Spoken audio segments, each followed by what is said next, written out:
the end result can't be, end of it all. It has to be the process. I did have a routine. On the good days, I tended to use a routine of concentration. And what is relevant in the moment is the next ball. Part of the drug that brings us back is not knowing. Even when we're in great form, we can get a duck, and even when we're bowling badly, we can end up with 3 wickets. And if somebody can do this exercise well, I'm telling you honestly, they will even forget anything around their life, because the brain needs to be channeled.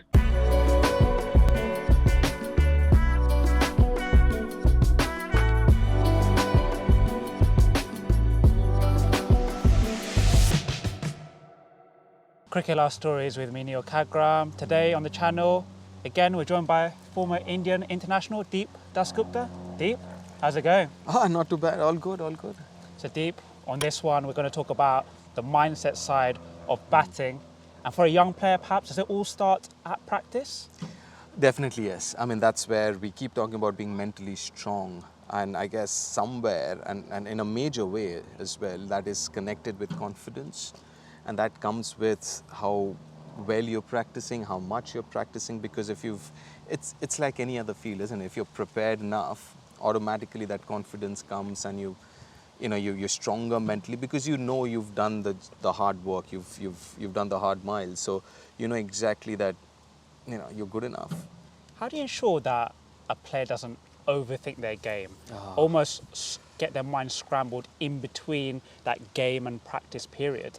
That's a very tricky one, because obviously I've seen and come across a lot of players who are a little more technically bent, so they would kind of analyze everything, every movement, every innings, which is not a bad idea, but there is a very fine line being analyzing something and over-analyzing it and getting stuck, because it can be a kind of a quicksand if you can't draw the line, and if that line is very blurry. So it's very important that you have your basics right. So what I would suggest is have a few, check boxes, keeping it very, very simple for batting, bowling, wicket keeping, and just look at those things and not worry about too many things, because what happens is there are symptoms.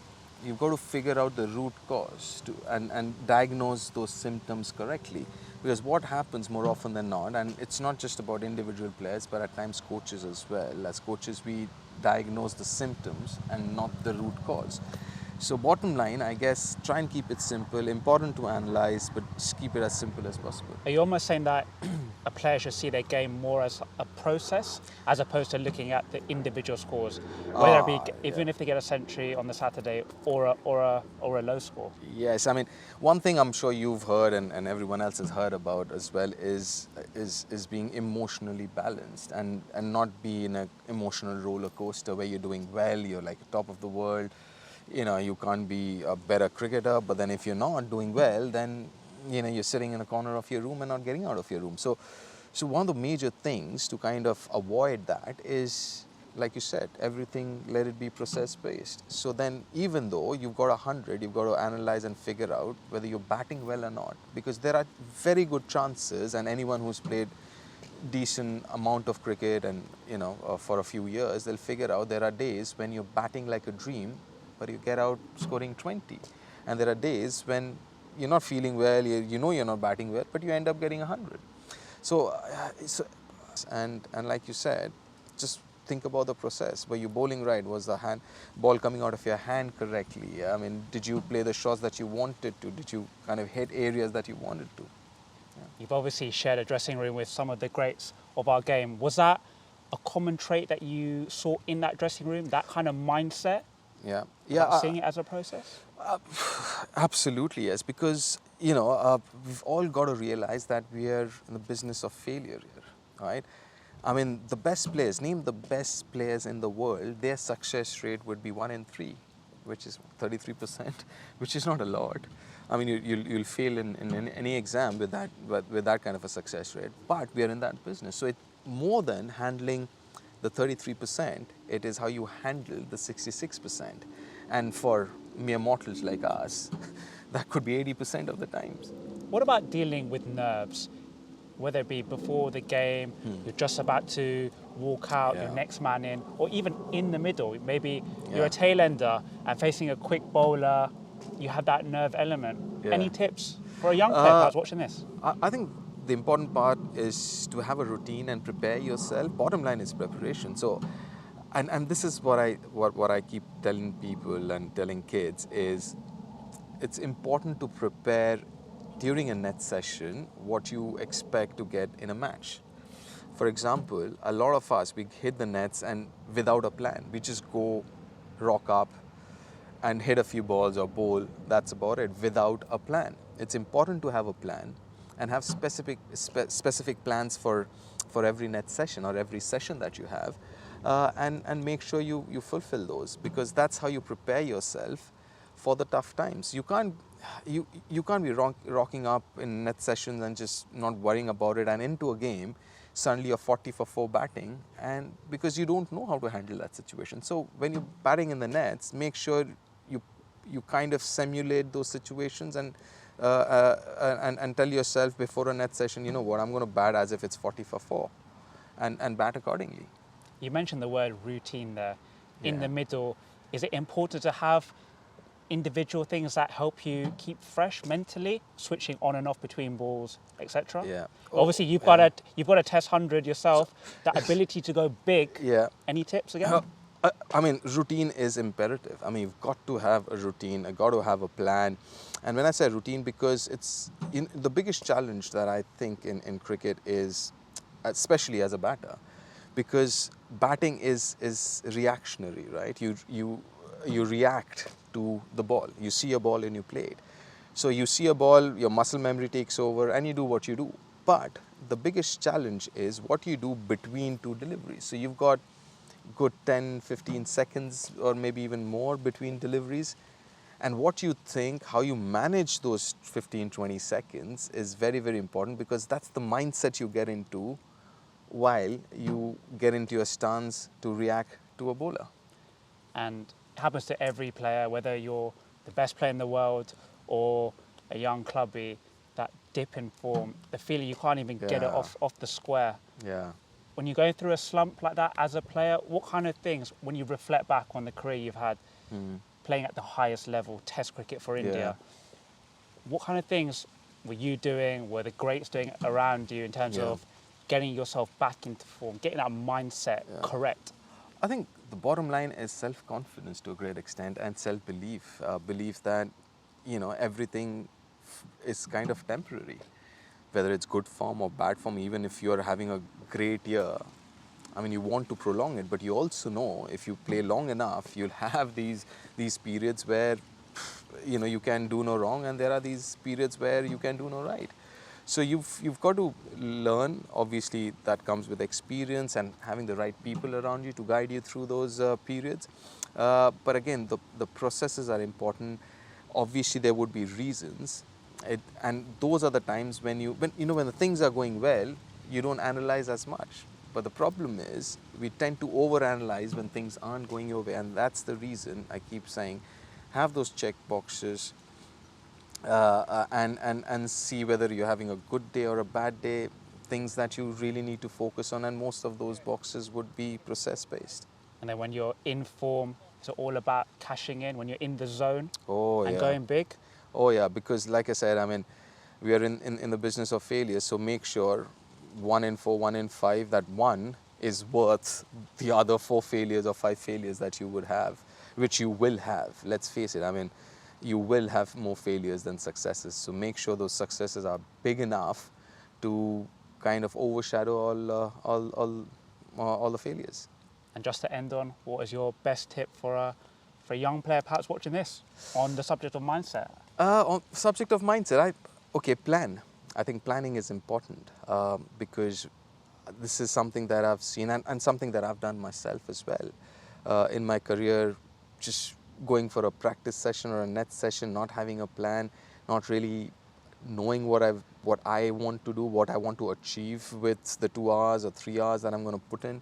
So it's important to kind of maintain a diary, maybe maintain a journal, jotting down what you want to achieve. It's not going to take more than 10 minutes. Just jot down things that you want to achieve out of a session, and then again put in another 10 hours after, sorry, I beg your pardon, 10 minutes after that, and just going through it, whether you've achieved it or not, and where did you go wrong if you haven't. So yeah, and just try and, because that will teach you a lot about yourself, your game, your mind. So yeah, just try and keep a journal, that's it. Deep. Perfect. Thank you. Pleasure. Century on debut. You mentioned that lean patch. As a player, then do you recall the things that you were thinking back then? Were you overthinking your game? I sat in the dark for 2 or 3 hours and I thought about every innings that I'd played from the backyard through school, club and first class cricket. And I realised that there was a very different, my thinking on the good days was very different from my thinking on the bad days. And I realised during that session of reflection that I basically had got myself out 9 times out of 10 up to that point. Okay, it had been contributed to by good bowling and good fielding, but basically it was a mental error that had brought about my mistake. And I realised that from that point on, I had to work on my mental skills more than my physical skills. I could spend thousands of hours trying to develop my physical skills and not get any better. But if I could improve my mental skills, then I could get much better. And I realised also that the big realisation, apart from the fact that I'd got myself out at 9 times out of 10 up to that point, was that that was probably going to be the case for the rest of my career. So if I could delay the inevitable, I had to make more runs. And so what I realised was that I did have a routine. On the good days, I tended to use a routine of concentration. You know, I had a mental routine that helped me to be focused. On the bad days, I didn't use it at all or rarely. And that was the big revelation for me, was that I had to develop that routine to such a degree that I was managing my inner game every ball. And from that day onwards, I went out, the selectors picked me in the next test match in Melbourne. I don't know why, because I hadn't made any more runs, but I think they'd probably got to the point where we've got to find out whether he's any good or not. We're not going to find out with him being 12th man, and there's no Sheffield Shield cricket for him to play just now, so might as well pick him. And I got 100 in the second innings of that test match, and then I followed it up with 180 in the Sydney test match the next week. And from the day I started using that routine, my batting went to another level. And basically, you know, what I learned from the experience is that concentration is nothing more than focusing on what's important right now. And if I could concentrate for one ball, I could concentrate for 1,000 balls, because I only had to concentrate one ball at a time. And a big part of my routine was to make sure after each delivery that I switched off and then switched back on before the next delivery, basically to get rid of the last one and make the next one my major focus, my only focus. And really that was the turning point for me. And I think it's the area that cricket still doesn't understand, that physical, obviously, you know, when you get to the first class level, you can obviously play. You wouldn't have got that far without having made a lot of runs or taken a lot of wickets. But whether you go any further from that point is totally dependent upon your mental skills and your ability to learn from your experiences. And I think this is the last frontier for cricket to understand that we've got to stop coaching physical skills, start coaching mental skills, particularly once once players get to a reasonably high level of ability, that to focus on to focus on physical skills from that point onwards is probably going to take the player backwards, not forwards. And, you know, I see never-ending net sessions that are an absolute waste of time. And until such time as we understand that coaching is about helping the player develop his whole person It's not about how good the forward defence or the back defence is, and it's not about not getting out. It's about learning how to score runs. And I think that's the biggest lesson that cricket still has to learn. Yes, are you of the belief then, even when a player goes into a net session to practice those mental routines, that they would eventually then go and take out into a game? Absolutely. And that's all from that day onwards, from the day in Hobart, that's all I practiced. I mean, I was hitting balls, obviously, because that was part of what I was doing while I was there. But what I practiced from that day onwards was responding ideally to the ball that was bowled to me. And if I walked out of a session and I had responded appropriately 100% of the time, then that was a great session. If I'd only responded appropriately 50% of the time, then I had to get better at it, because 50% wasn't going to be good enough in a game.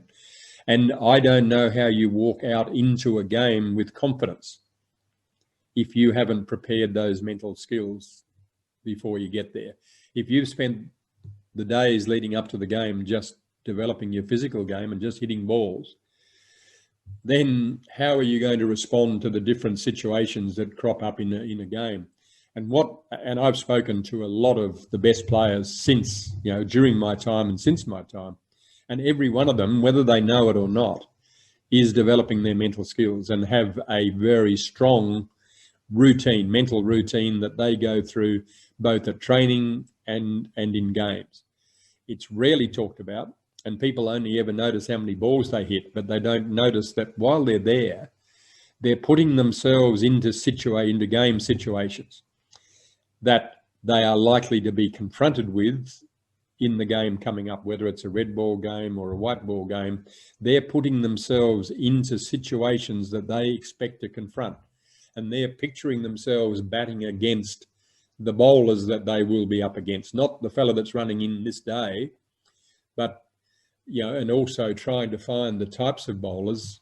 If the opposition they're coming up against has got left arm fast bowlers or left arm spinners, then try and find someone that can bowl similarly. But if you can't, the secret weapon that we've all got is our imagination. And you can use that anytime.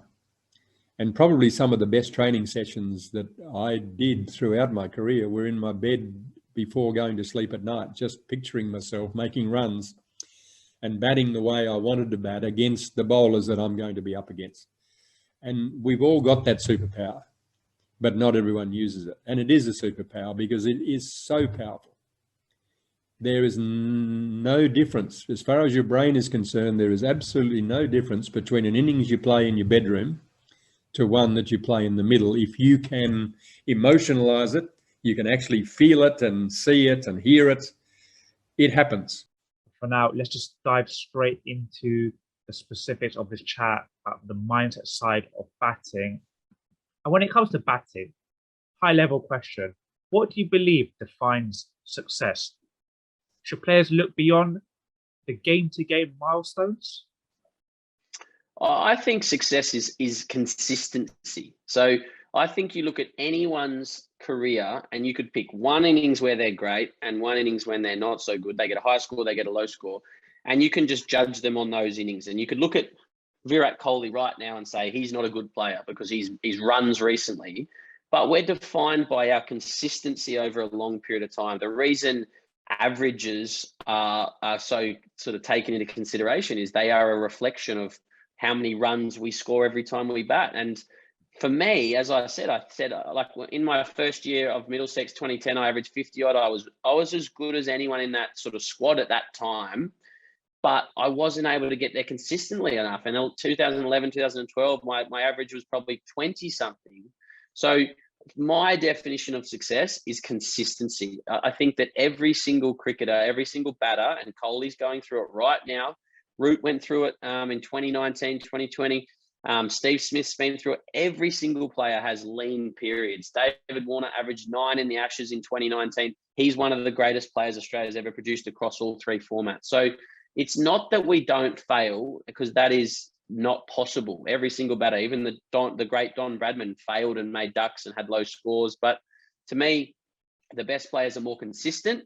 They get a start more often. Their median score is higher than a lot of others. They don't just go low score, low score, low score, low score, high score, but they also turn their good days into great days. They don't get 102, they get 202. They don't get 32, they get 92 not out. They make their good days great days. So for me, it's success is down to being consistent and trying to do it in all formats, in all conditions against all bowlers. Is consistency another way of saying that you're almost trusting the process, seeing it as a process, your game? Yeah. I think that's a part, like, you have to trust yourself to be consistent. It's really hard to get consistency in results or performances if you're not trusting your process. So it's a cliche in sport, but it's incredibly true. Like, focus on the process, don't focus on the outcome, because especially in batting, there's so many things. We're reactors. This is a great saying that Greg Shippard, who's a mentor of mine, Sydney Sixers coach, he talks about, is we react to the ball and to the bowler and to the wicket and the condition. So it's a bloody hard job we do as batters. It's very challenging. There's so many things going against us a lot of the times that the only thing we can control is ourselves. And we can only control ourselves if we've worked on firstly understanding ourselves, and secondly, then trying to put ourselves in the best possible state, physically, mentally, emotionally, to then perform at our best. But yeah, focusing on the outcome is a recipe for disaster, because there's so many things that can go wrong. And I've had guests on my podcast, some great cricketers, and people speak about, you might perform nowhere near your best, but get a good result. And vice versa, you might be like really going well and just you don't get the result. You get a bad decision, you get an amazing delivery, you get run out, whatever, and the result isn't, it doesn't go your way. So I think the best players are able to detach themselves from the result and really focus on the process. And to do that, you do have to trust yourself enormously. If you focus on young players, obviously you've coached many around the world now, do you find that one of the most common mistakes is that they almost forget to focus on the very next ball that's in front of them? I know in your content I've watched you talk about 4 Rs. Do you want to just cover that as well? And yeah, do you think, is that a fair statement I've just made as well?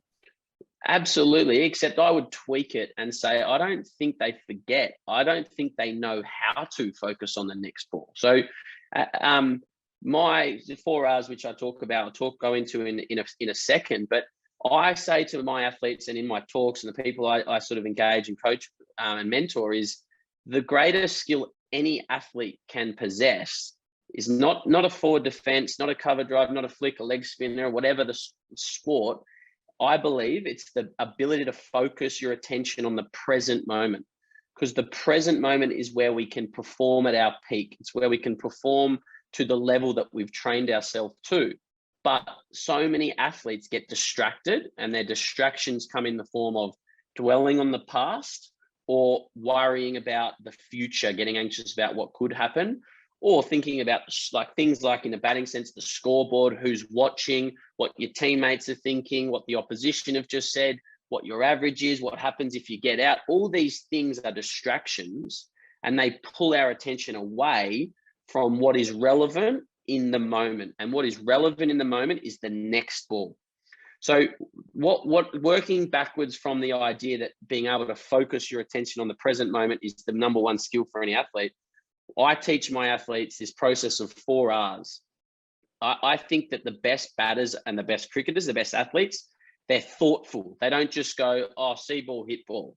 That's too simplistic. And that to be a good player in all conditions, in all circumstances, you have to think through situations. You have to bring your skills to every moment, and every moment is different. So you have to think through, how do I utilize what I've got to win this moment, to chase this score, to get through this spell of bowling, etc. So they're thoughtful. So the first R is post-ball. As soon as the balls happen, is reflect.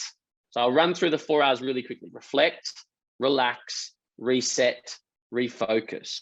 And the first R is reflect. So that's an opportunity to just reflect for a few seconds and learn from what's just happened. Okay, it's swinging away. I've got to watch my cover drive. I've got to make sure it's under my eyes.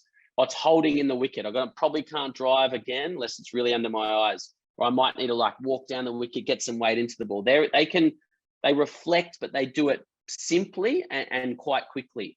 A mistake that happen to many people is they reflect for too long and they start dwelling on the last ball. So as I said, they're facing up physically for the next ball, but their mind is in the past and they're worrying about what happened last ball.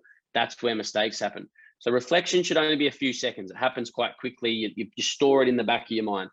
Then you relax. And this is more for long format cricket, where you want to be able to bat for a long period of time. And if you want to be able to bat for a long period of time, you have to conserve your mental energy. I heard the analogy from the Cricket Australia sports psychologist that our brain is a limited resource. It's like a water tank. And if we turn on the tap at the bottom of the water tank drains. So it's our job to find ways to turn off the tap and keep our water tank as full as we can for as long as we can. And that to me is the relaxation part of batting. So I've played my shot, played and missed, hit it for four, whatever. I reflect, I then relax. And for me, it's walking away to square leg. It's looking in the distance, seeing what other games are going on, who's at the ground, letting my mind just wander, see if there's a plane in the sky. My mind can do whatever it wants. It's not taking my energy. Then I need to reset my body. And again, the mistake that happens from the relax is people might be thinking about a plane or what they're going to have for dinner that night, and they never switch back on. So then as I reset my body, I walk back towards the wicket. I start to think about the field and see if they've changed anything in the field.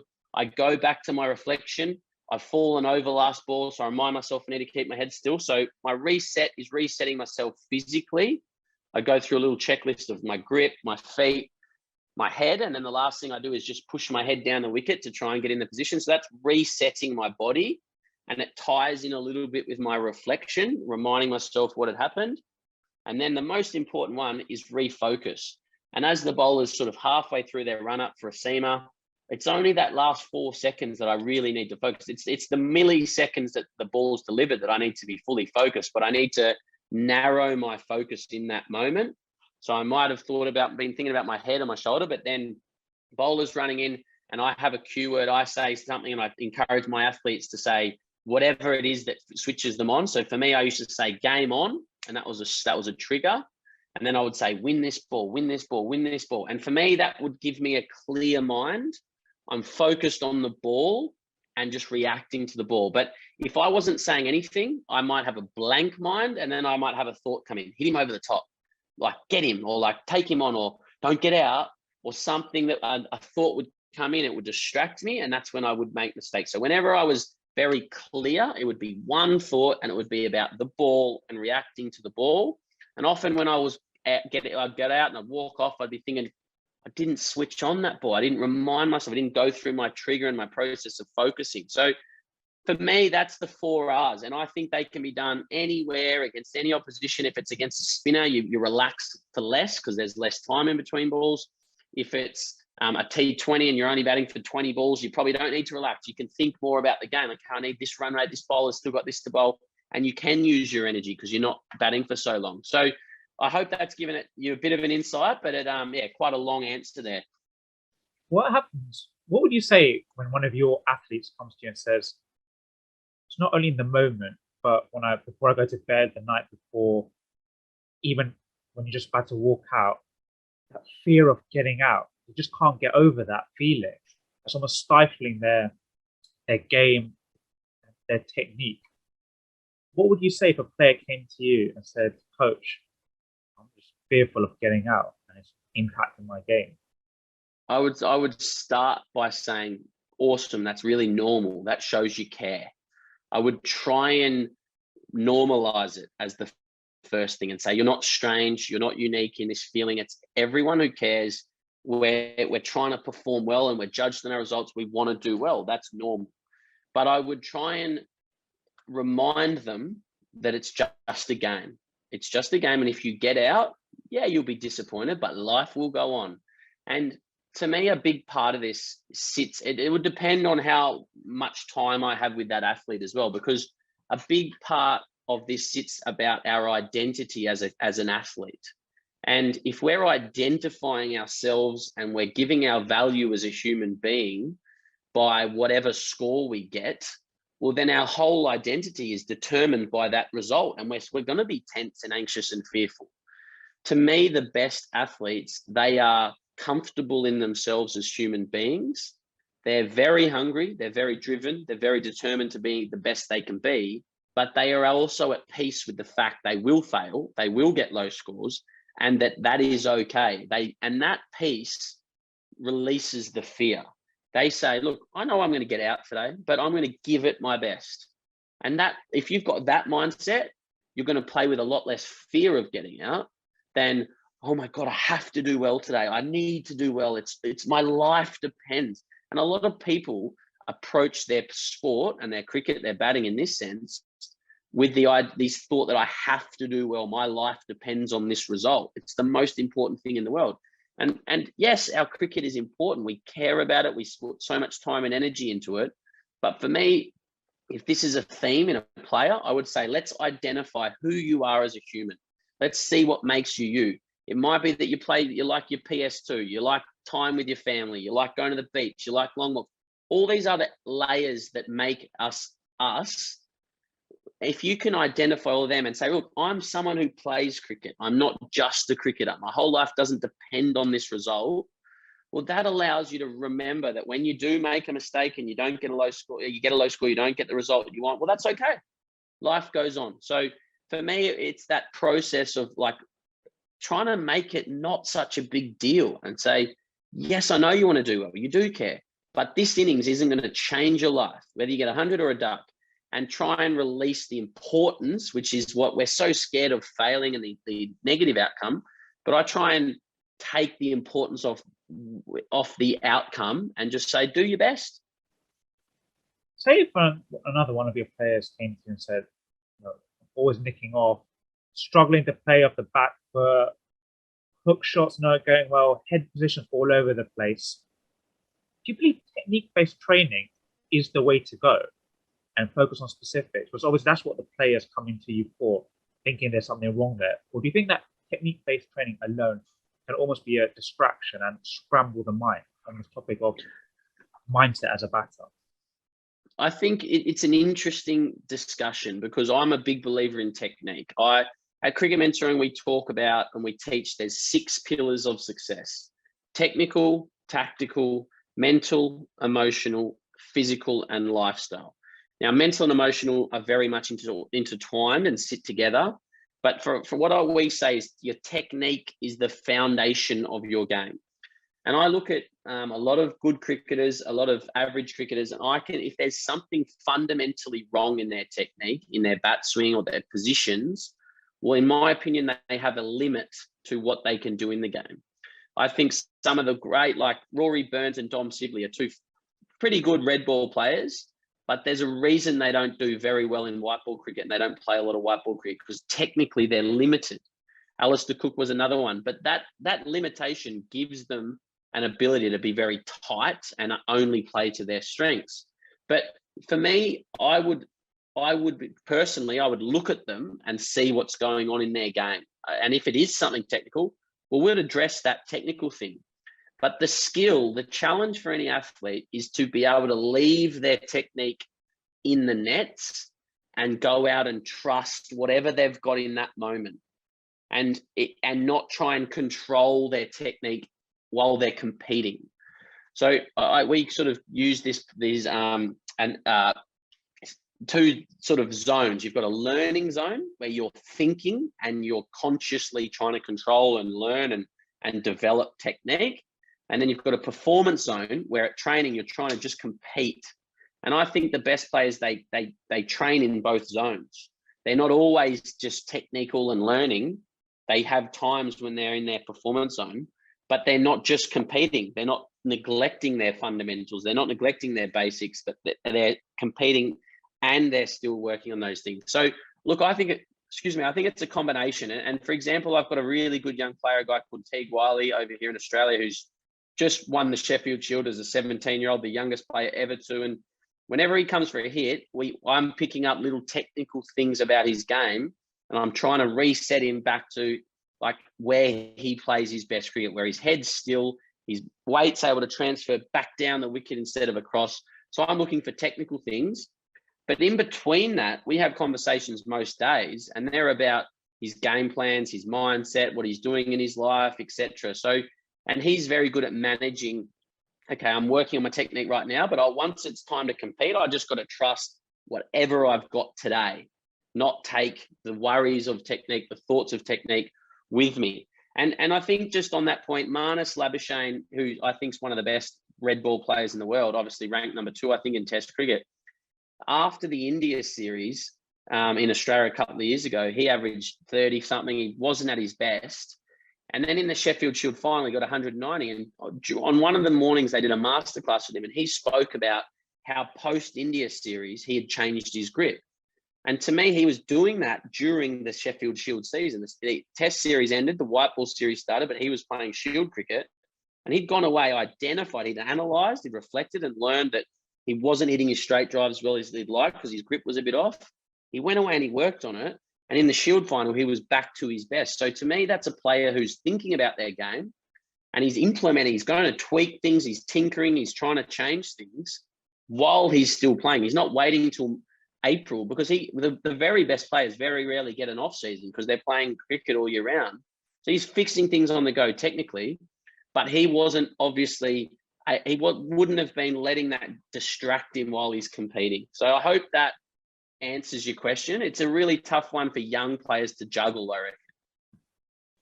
When it comes to common traits, you talk about the best players, you mentioned Marnus there, etc. What common traits do you think separate the best, from a holistic perspective, separate the best batters in the world from us mere mortals?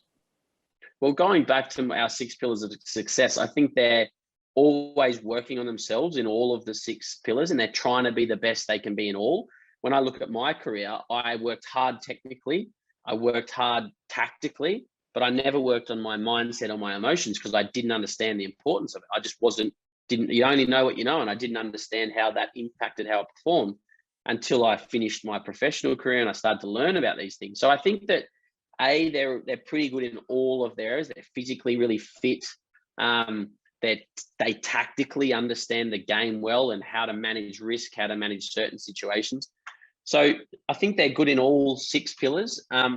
But I think, mate, I really think it's a deep hunger to be the best. I think that you watch your Smiths, your Marnus, your Root, they're never satisfied with mediocre. They're never satisfied with a 50 or 100. They want big scores. They want to be the match winner.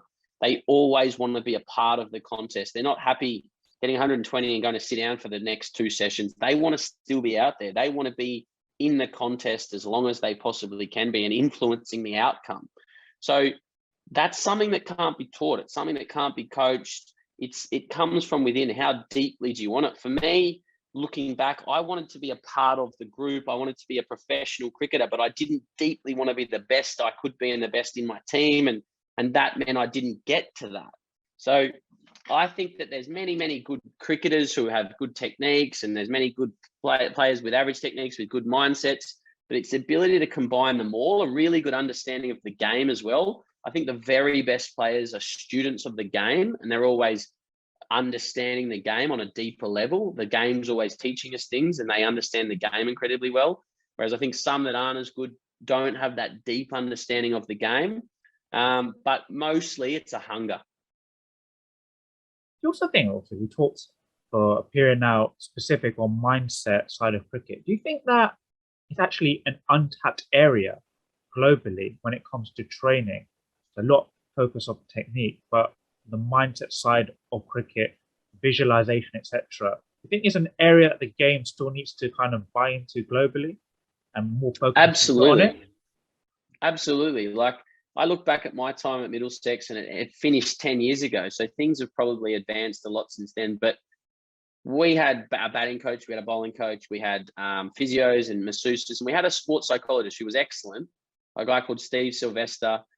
But I never ever sat down one-on-one with him. It was always a group setting once a month, and he would just share some ideas and concepts. There was nothing ever about me as an individual and how I can get myself to my best. And I know that a lot, like most sporting organizations these days, professional sporting organizations are investing a lot. You look at the NBA, they've all got mental health coaches now, not just mental performance coaches. The big sort of sports organizations, the Premier League, are investing a lot of money in these things. But as it trickles down, absolutely, it's not spoken enough about. I think there are more and more sports psychologists around, but there's just millions of cricketers, and there's not a great access to this. Often it's expensive, and you have to be in a high performance setting to access these things. And that's why I've been really passionate about this, because it's the stuff I didn't know when I was young, and I wish I knew, because it could have changed my career if I knew some of these concepts and some of these ideas. And it's why, obviously, you've got me on to talk about these things, because I've spoken a lot about it, these sort of topics, these sort of ideas on our YouTube channel and on our social content, which is all free. I do one-on-one coaching with athletes, and I do. We have our online community, which people pay a small monthly subscription for. But we try and, like what you're doing, we try and share some concepts and ideas on a broader sense that people can go away and implement, because it's just not available. And I really think that would make a huge difference to a lot of people. But it's scary. It's scary to talk about the mind, and it's really complex, and it's hard to measure performance, and it's hard to measure improvements mentally. Physically, you've got to, your eyes can see it, but mentally it's hard. So people just leave it, which, yeah, I think the more that mindset and mental skills can be discussed, the better.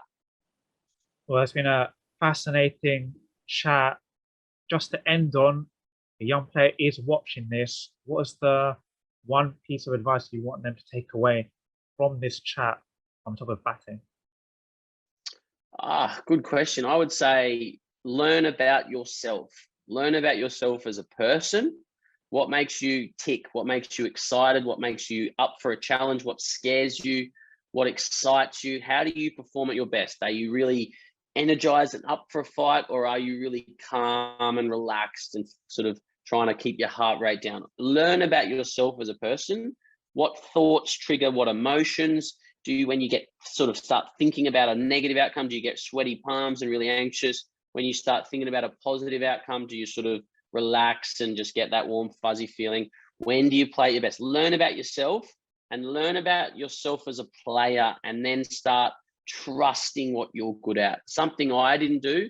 I was quite good square of the wicket. I was quite loose, but it would work. And then I tried to change. I got to Middlesex, got my contract, and I tried to change and become tighter and hit the ball down the ground, because that in the V. But that was not who I was, and that detracted from my performances, because I was trying to be something that I wasn't. So, and I didn't have a mentor to speak to about it. I didn't have someone to say, Skulls, just trust yourself, play your way, just become better at picking the right ball.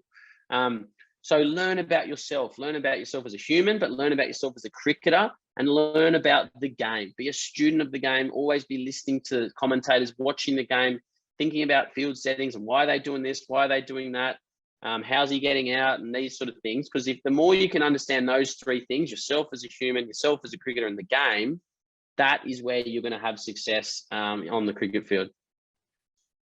Perfect. Appreciate your time, and all the best for the weeks ahead. Thank you.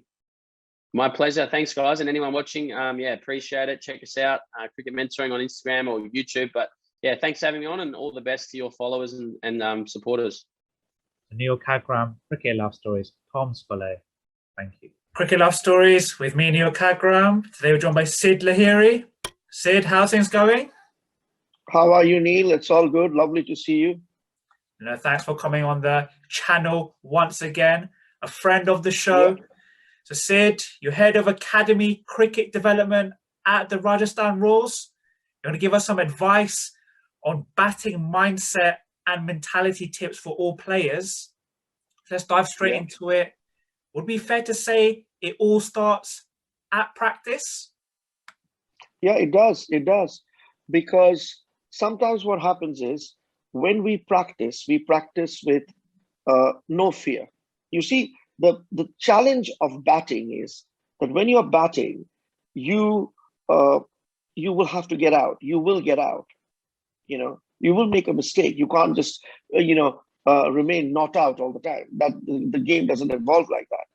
So the issue which comes through is that when we play in a net, we think, oh, there's no need to worry, and we just bat without a plan and without a structure. And the most important thing then is that when we go out to play a match, and then then the worry of losing your wicket comes to your mind, then you lose your natural stroke play. You lose your methods. You don't really know how you're going to execute your methods, your process. And then either, you land up, failing, or, you land up in a position which is quite uncomfortable and you don't really know what to do. So you are absolutely right. It's a very, very good question you've asked. I think the mindset starts when you're practicing. And that's where you have to start thinking as a batter that when I'm batting in a net, I need to be in that, mind that I'm playing a match. So if you're facing a fast bowler, visualize what sort of game are you playing? Are you playing a shorter format? Are you playing a longer format? So, and then the practice, then the planning starts. And then when you go out to play in a match, you execute exactly what you've practiced. So we should say that when you practice like a match. When you play in a match, just literally take that game and think you're in a net. Batting by its nature is a very technical game. How should a player ensure they're not overthinking things in practice? So technique is very important. The fundamentals of the game, fundamentals of batting, you are again absolutely right. Batting is a challenging form, and it's challenging because when you're bowling, I'm not saying that bowling is not challenging. Batting, it's about decision making. It's about trusting your instincts. And the biggest thing is to pick length. As a batter, if you can pick length, you know when to go forward, when to go back. So it's critical when you're playing and when you're practicing that, your fundamental, your technique is solid. So you go through those spaces and you make sure that when you are practicing, you're practicing with a purpose. So, technique becomes a very, very important part, but then you don't jumble your head with lots of that. At the end of the day, you've got to understand that when you bat, all that what you develop is your muscle memory. And then that muscle memory develops, and all you need to do is then trust your instincts. So we go out there and we hit, maybe 100, 10,000 pull shots, in practice. They say you have to hit a shot 10,000 times to perfect it. But, at the end of the day, your muscle memory has developed. So then if you've practiced with a purpose, then you're going to go out in a game, you're going to pick the length. Rest comes as a muscle memory. It's an instinct. It's instinct. You don't have the time to think, what do I do? Short ball, this ball, that ball. Where's the fielder? You don't have any time. You see the ball, you pick the length, you execute a shot. So it's developing that muscle memory in a right way so that your length picking and your understanding of the game improves. Then as game day approaches, how important is it that you don't overanalyze and worry about the opposition too much and almost lose focus of your own game?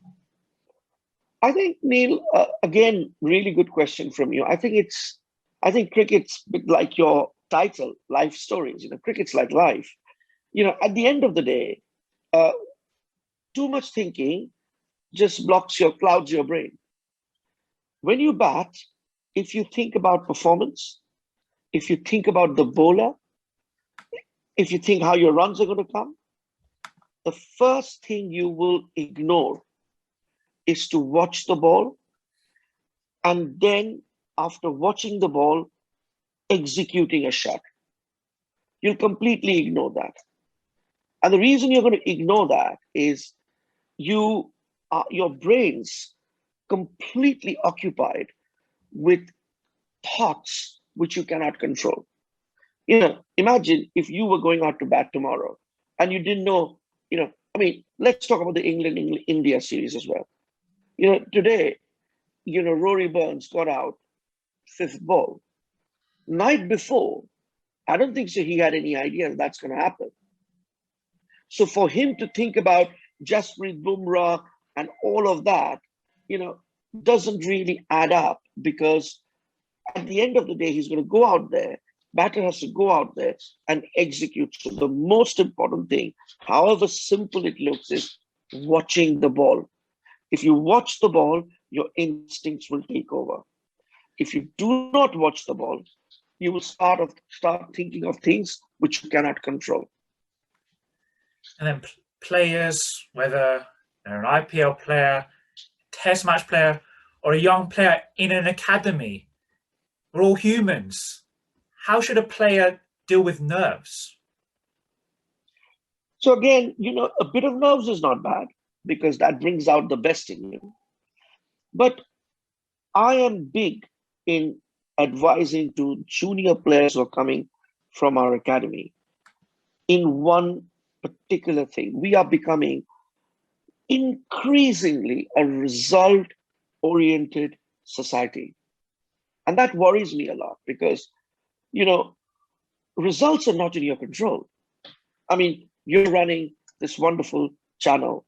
You don't know whether it's going to be the biggest success or whether you're going to fail.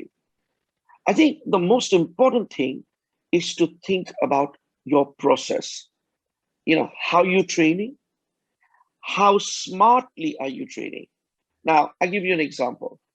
As a batter, imagine you're getting out, playing a drive shot to an outswing bowler. And in the net, you're practicing short balls. That's unsmart. However, you might say, I batted 4 hours in the net. But that 4 hours is a waste. So that's why identifying your weakness, working on it, working on your strengths, having a really good process of what you can control. You can control your training. You can control working on your methods, but you cannot control results.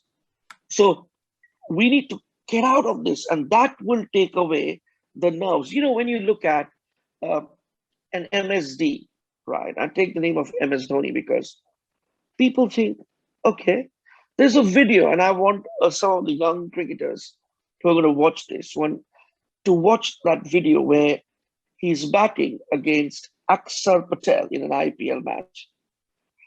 And in the last over, 24 runs are required. 22 or 24. And you think, this is impossible, And he's actually hit a 6. Actually, first ball, he smashed it to long off. And he's refused a run.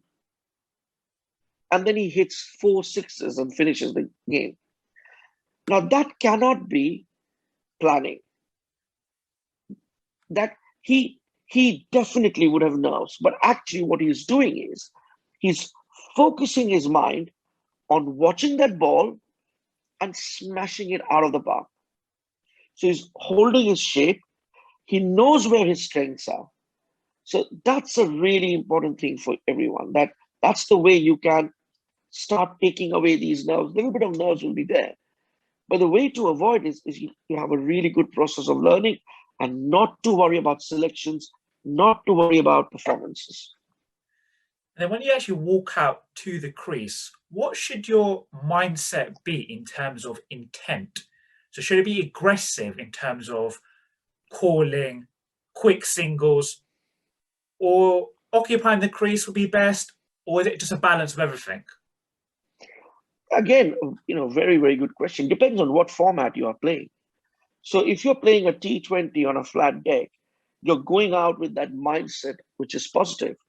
And the mindset is to score runs. So yes, you need that body language. You need that movements. You need to be alert and you need to be ready. If you're playing and I always say this, what is an aggressive mindset? You've got James Anderson bowling at his best, swinging the ball, moving the ball on a green top wicket. You can't be aggressive.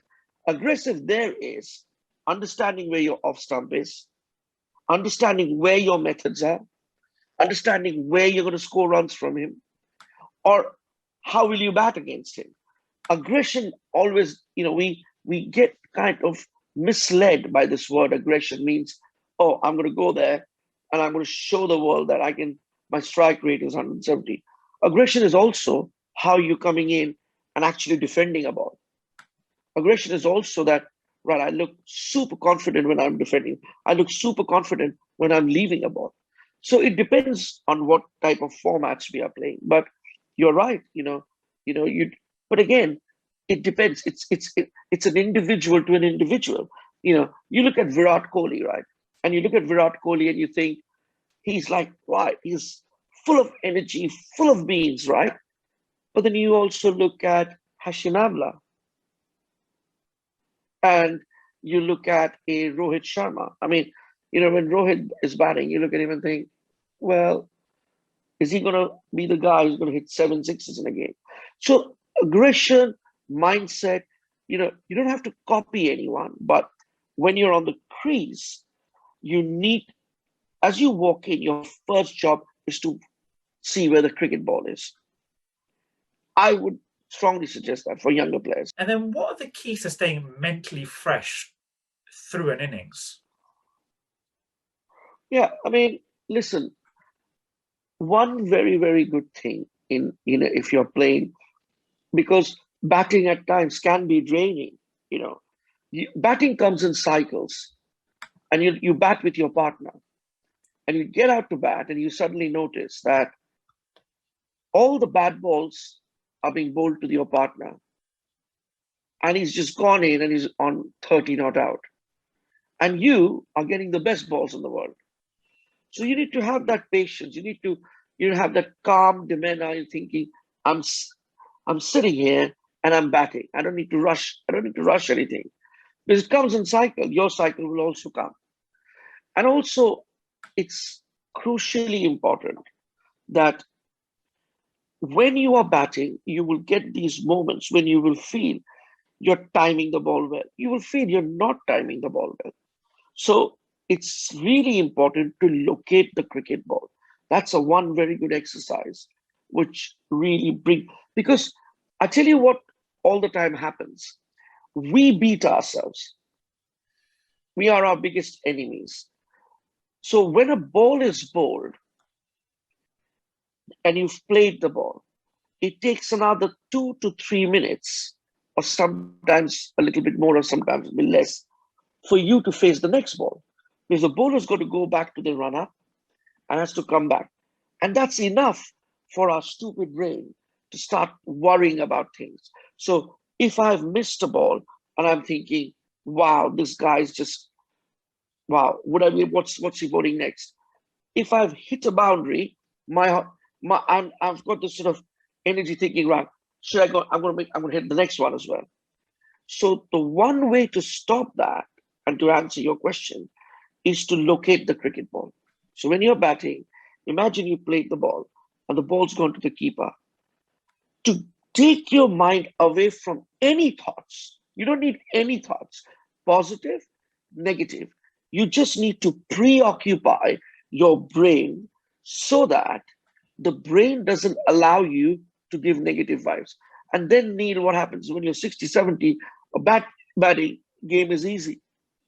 So what you need to do then is, as a batter, locate the ball. So if the ball goes to the keeper, there are no runs are scored, walk off the crease and just follow the ball. Follow the journey of the ball going to the bowler.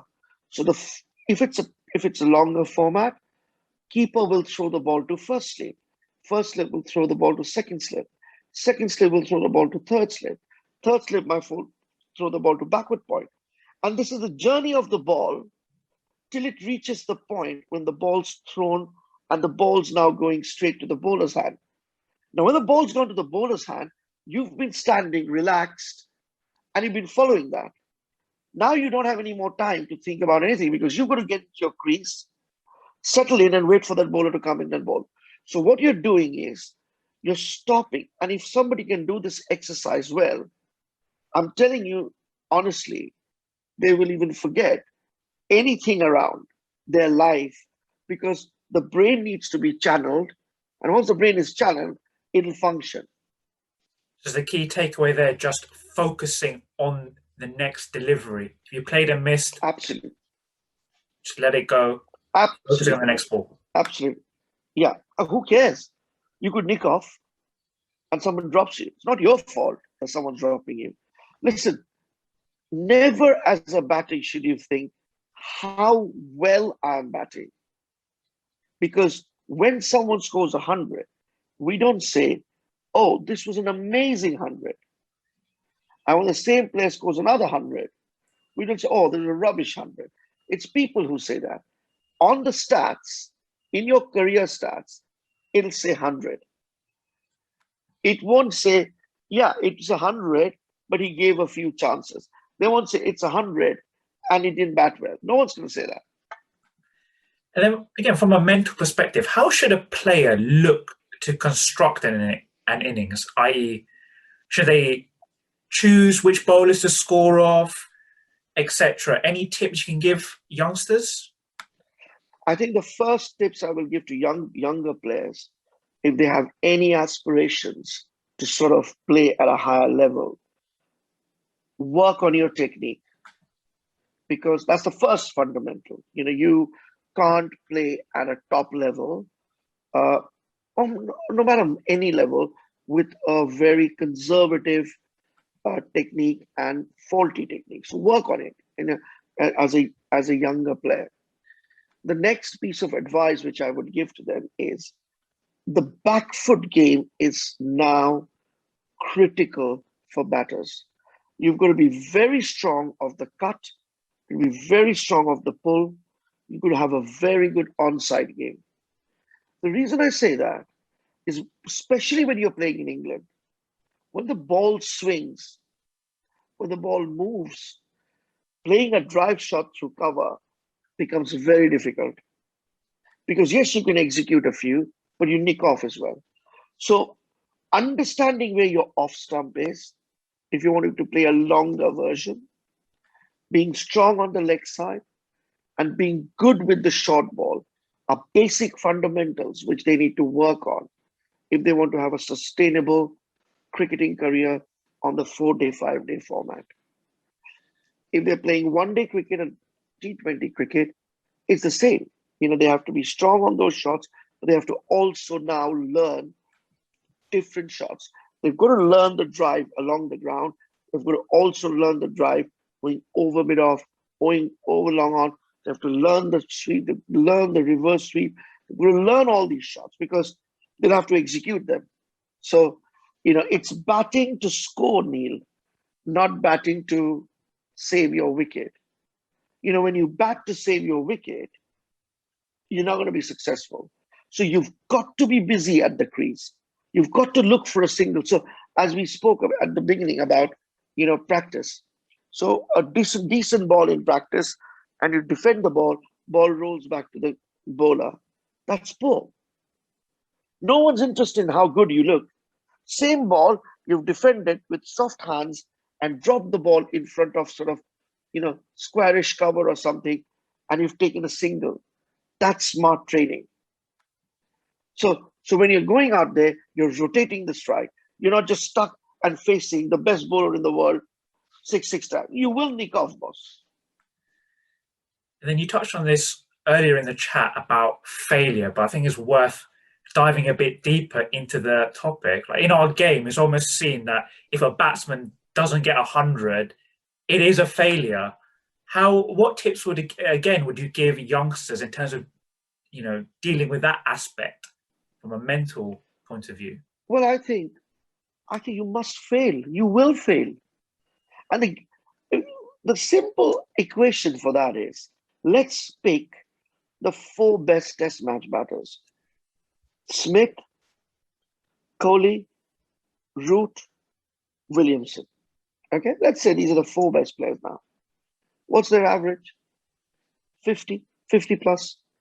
So that tells you if they played 100 test matches or they played 50 test matches and they're averaging, if they were averaging 50, means they've not scored in every game. Otherwise, their average would have been 150. So you will fail. What is important is, and that's the challenge for coaches. That's the challenge for the players. When it's great, everyone's happy. When it's not great, people are not happy. The fact remains, cricket can't be your life. There are other things in life as well. It's just like a job. I'm coming here, having a discussion with you. At this moment of time, if I start thinking, how many people will listen to this? Who are these people who are going to listen to this? And my next thing is, wow, what happens if suddenly Shane Warne's listening to this? Or Kevin Peterson is listening to this? So straight away, I'm bringing in things which I can't control. And I'm bringing a lot of fear of, am I saying the correct thing? It's not for me to judge. I have a job. You have a conversation with me, and I'm trying to give the best answers, which I think is right. Now, there could be 10 people watching this and say, please don't get this guy anymore. Or there could be another 10 people saying, wow, he was amazing. Now, what I'm trying to advise youngsters is, when they say amazing, it's only because you have executed it. They haven't. And when they're saying you're rubbish, again, you've executed it. They haven't. So in that case, why do I get excited if people say, wow? And why do I get depressed if people say you're rubbish? You play cricket for yourself. You play cricket for your team. As long as you're honest, as long as you love the game, and as long as you're giving your best, that's it. Rest is not in your hand. And then for any batsman, if you do play for any period of time, you do go through a string of low scores, feeling out of form, feeling you can't even hit it off the square. Again, from a mental perspective, what advice would you give players going through a rough patch in terms of low scores? Okay, so again, this is a fantastic question you've asked. And I'm telling you why this is I love this question actually, because this is so close to anything else you do in life. Imagine you're a banker and you have got a pot of money which you're investing. If you're a smart banker and you've made a lot of money, you're not going to spend everything. You're going to save it. You're going to spend, but also save. Reason being, you will always tell yourself that there could be a time where I could have a really bad slump. So when that slump happens, I should be protected for that slump. Same in cricket. When you bat well and you go, oh, 30, 40, 50, 60, be greedy, because you do not know when your slump is coming. Now, if you go out there and score 440s, right? 40, 44, 43, 41. I promise you, Neel, then you would have played like a champion, right? No one will remember you. But if you play 300s and you have a bad slump, people will tell you, well, hang on a minute, he's out of form. We know that this kid can score. So first advice, when you get set, bank it. This is your bank account. Score as much as you, don't give it away because you're having a great period. 2, when you're in form slump and you want to work on your technique, first you need to see what's happening. Where are you getting out? What are the mistakes you're making? Has your setup changed? Has your backlift changed? Are you doing anything which is technically at fault? Then you've got to work on it. If not, simple thing again is to go into the nets and focus that every ball's coming and hitting your bat. Because what happens is, when we are in form, we see the ball coming out of the bowler's hand. We see the ball travel. Because we are in such good form, we then make the judgment, right? That's going to be short. I'm going to punch it. That's going to be full. I'm going to drive it. When you're in a slump form, that timing sense goes. So the instinct sense goes. So then what you need to do is go back to basics. Watch the ball right to the bat. So that means you're going back to your, kindergarten days, right? I'm watching that ball. And the moment you're doing that, watching that ball coming in, hitting your bat, you regain your timing and everything falls back. And then if you watch on TV and an elite player smashes 100, you hear the commentator say he looked in the zone. Is that just another way of saying that he's mentally balanced through that innings? Absolutely.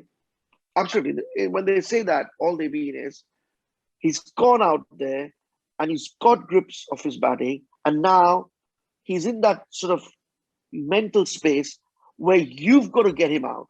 Most of the time, we get out as batters. When you can get to a point when the bowler has to get you out, that's when you're a champion player. Sid, it's a fascinating topic. Before we end it, what is your best piece of advice on the subject for a young player perhaps watching this? Well, firstly, please do not worry about results. Please do not worry about selections. And I'm telling this to the students, young players, also their parents. None of this is in your control. Work on your game. Love the game. Respect the game. And the first thing to understand in this is, it would never be a level playing field if you as a batter turned up and scored 100 every time. So it's but natural that you're going to be out. It's but natural people will get you out. That's fine. That's fair. There's nothing to lose on that. As long as you go back and you understand where you're making the mistake. And if you don't, go and discuss with your coaches. You don't need 1,500 coaches. Just go and discuss with your coaches, work on it. And then when you play your match, when you practice. So I'll give you an example. If you're playing a lofted shot and getting out, go into a net and say to yourself, right, I'm going to bat 30 minutes today, and I'm not going to play a single lofted shot. That's where you're improving. It's the greatest cricketer of all, Sachin, did it. When he was driving and nicking off in Australia, he scored a double 100 where he did not play a single cover drive. Now that's the discipline we need in the mind that, right, I've got it. I'm now going to really make it count. Sid, perfect. Thank you for your time today, and all the best for the months ahead.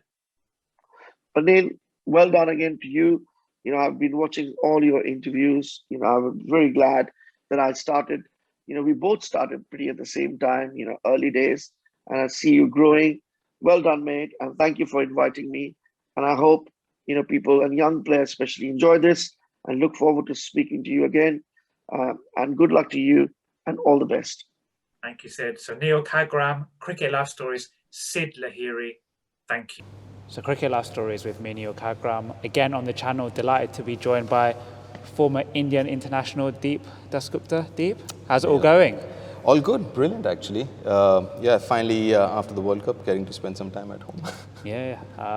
Cold UK. So that's another topic. Not complaining. So this video is all going to be about dealing with pressure and nerves as a batter.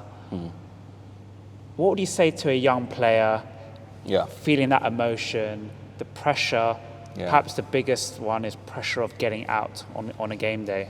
I think that's very, very important. And to be honest, it's all about pressure. And how many times have you heard, the higher you go, it becomes a mental sport. It's not physical anymore. And that's so true. Having been there and played a few games for international games, I can tell you it boils down to how you handle things like pressure, success, failure, and all of that stuff. And it's all up in the mind. And it's important to start training your mind from a very early age. It doesn't happen if you think you're just magically going to start learn to handle pressure and success and all the stuff while you're playing at that level. It doesn't happen. So you got to start training yourself little by little from a very early age. And when we're talking about pressure, it's not just about cricket. It's about any sport. It's about life itself. Pressure of expectation, pressure of obviously failure and success and all of that.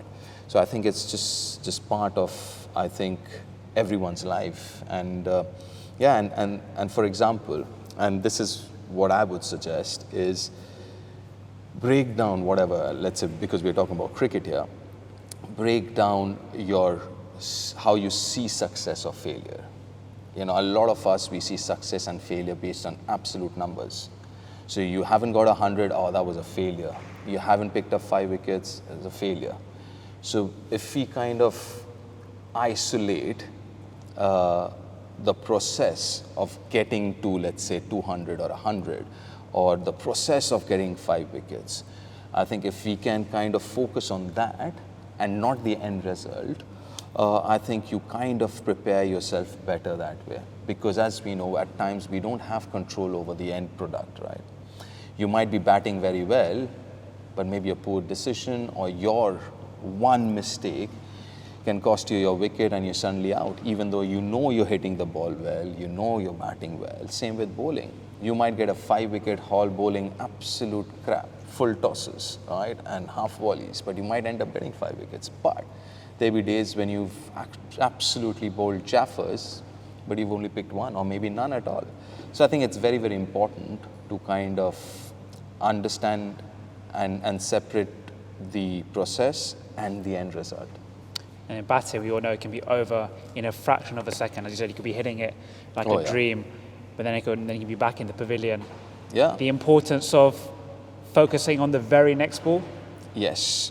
And that's something we keep talking about, as in stay in the present. But that's something, again, we can practice, you know, in net sessions and, you know, while you're practicing is obviously having your own processes of what we call stepping up and stepping down in concentration, because obviously it's quite impossible to concentrate over 7 hours. So you have, at the most, when we talk about concentrating, we talk about 100%, you know, absolute 100% focus. So that's very little that you can do, because it can be very, very mentally taxing and, you know, it can get exhausted very, very soon.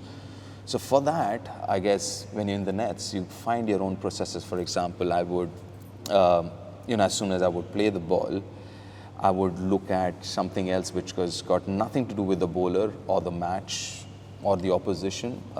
If I'm playing at a venue, I would look at the tallest place around that ground and imagine what the view would be from there.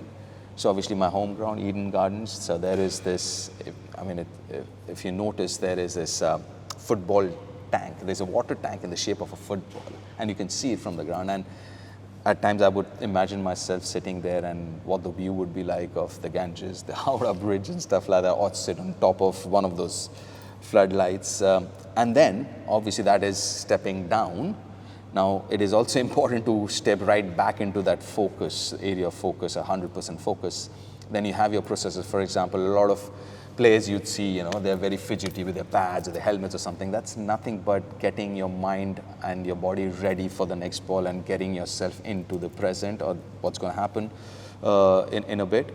So, and you have, you know, a lot of players, they scratch their marks, as in their batting marks again and stuff like that, or tap on the bat or go down the pitch and stuff like that. So everyone has their own process, and I would kind of suggest that, you know, you guys out there find your own process, what works for you, where you can step down, take your mind off the game, and then again make sure you're back at the job again when the bowler is ready. And then how important is it to almost not get lost in the actual battle with the bowler, in terms of, you hear a lot about sledging, etc., a bowler trying to throw you off your game, intimidating stares, etc. Does it all go back into that realm of focusing on the next ball?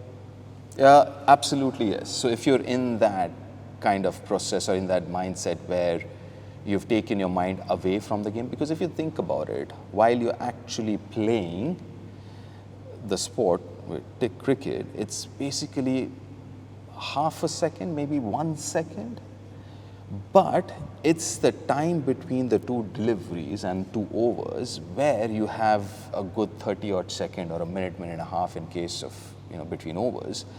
That's where you have the time to think. And the important part for me is, how do you manage those 30 seconds between 2 deliveries? Because obviously you've got monkey sitting on your shoulder in your head, that monkey could be saying positive things, or that monkey could be saying negative things. So the conversations you have between those deliveries internally is very, very important. And that's where I think, when you're talking about sledging and all, if those things with the opposition are saying, be staring or whatever, are doing, if that gets you in that mind space, for example, I think Virat is a great example. He loves it, right? He wants it. So he gets into that space when somebody's saying something. And there are, for example, Brian Lara, someone I played against, he absolutely loved talking to the opposition. The more you talk to him, the more focused he would get. But obviously there are others who doesn't like it. And it depends on individuals. Predominantly, more often than not, players don't like it. And for that, and if you don't like it, I think it's important for you to do two things. One is stay in the present, get your mind off it, look at something or do whatever works for you. Secondly, also try and understand how important your wicket is for the opposition, right? If it wasn't important, the opposition won't be doing all that, if it was that easy. So obviously you're important enough for the opposition to do something else apart from just bowling. Now, when it comes to almost adapting in the middle, technique, guard, etc., how important is it to then almost for it not to affect you mentally when we're talking about on that topic of batting mindset, etc.? Yeah. So obviously you've got to be proactive as well. For example, because nobody's 100% perfect with their technique, you always keep changing it, not changing it, but you kind of fine tune it depending on the bowler, depending on the conditions.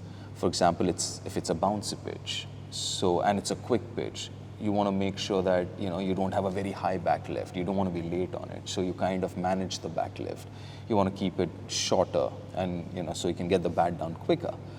Things like that. So if there is, for example, if the ball's swinging around a lot, and you have a bowler like a Sean Pollock or a Makra, you don't know which one's coming in, which one's leaving. So you kind of play inside the line. Right? So things like that. So you got to manipulate. For example, like you said, if there's an off spinner who's not turning the ball, and he's predominantly bowling straighter ones. So you, rather than standing on, say, middle stump or leg stump, you might want to stand on the off stump.